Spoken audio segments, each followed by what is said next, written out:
Hello folks, and welcome back to another episode of Zesty Steel. Today we're going to be tackling some s'mores and some hot cocoa using an arming sword and some chainmail. To get started, we're going to add 2.5 cups of milk to a saucepan on medium heat. We're going to bring the milk to a bare simmer, or just until you can see little wisps of steam. Then we're going to add a cup of cocoa powder and mix. Then we're going to add 2 ounces of milk chocolate.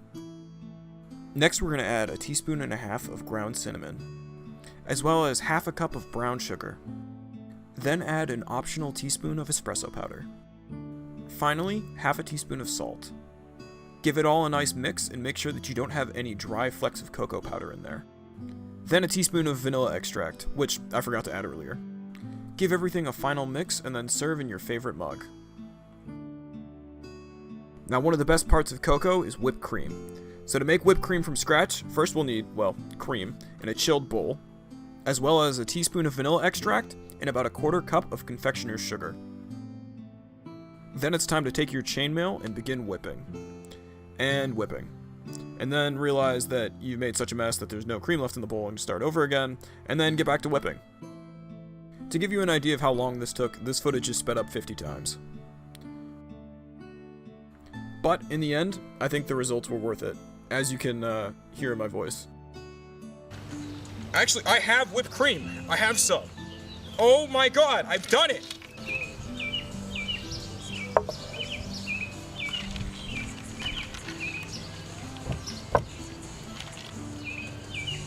I've done it! Yes! Now that the small celebration is over, it's time that we moved on to s'mores, which first start with roasting a marshmallow over an open fire. Now, an arming sword works for this, although an épée or a rapier would be even better.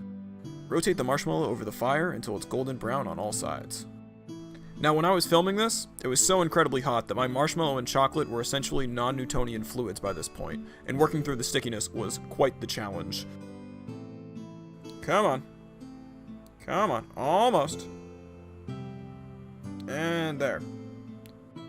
Now, the secret to a perfect s'more is to slip the chocolate inside the molten marshmallow. That way the chocolate melts inside. Now slide on your graham cracker roof and you have one of the best dessert sandwiches. But of course we need a cross section. Nice. Now, while the s'more was delicious, this cocoa is incredible. It is rich and chocolatey with subtle hints of cinnamon. With summer being here, I hope you try these recipes for yourself around the campfire.